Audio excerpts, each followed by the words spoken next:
Dawn it-tip ta' skandli ma jistgħux isiru norma f'pajjiżna. Dan intqal fis-sqarrija tal-UPE kif is-sitwazzjoni fl-ITS issa spiċċat waħda ferm inkwetanti wara li ż-żewġ impjegati tkeċċew b'mod inġust talli jobdew id-direttivi tal-union tagħhom.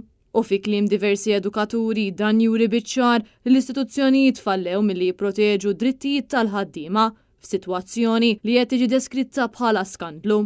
Kollox beda minħabba artiklu fil-ftehim kollettiv tal-ITS li jgħid li union waħda biss tista' tirrappreżenta tilwima industrijali, artiklu li għadda minn idejn id-DIR, xogħol id-DIR huwa li jiżgura fost l-oħrajn id-drittijiet tal-ħaddiema kollha ikunu rispettati irrispettivament mill-għażla tal-union tagħhom. Iżda tkeċċija ta' dawn iż-żewġ impjegati turi biċ-ċar li dan l-artiklu fil-ftehim kollettiv imur kontra kull dritt tal-ħaddiema u allura din il-mossa hija waħda legali kif ukoll inaċċettabbli.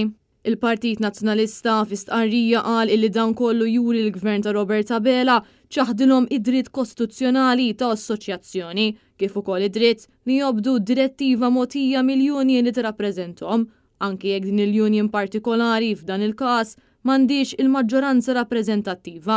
Min-naħa tagħhom il-UPE kundannaw dan l-iskandlu fil-waqt sostnew li dan huwa attakk fuq id-demokrazija.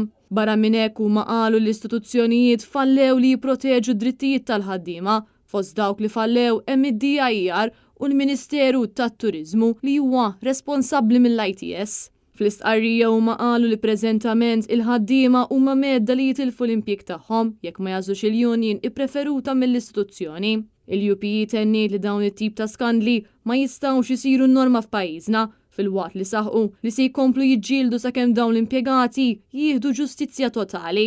Fi stqarrija tal-Partit Nazzjonalista maħruġa mid-deputati nazzjonalisti Ivan Castillo u Mario De Marco huma qalu dawn iż-żewġ ħaddiema għandhom jerġgħu jiddaħħlu u jkunu kumpensati mill-ewwel bit-telf li sofrew fil-paga.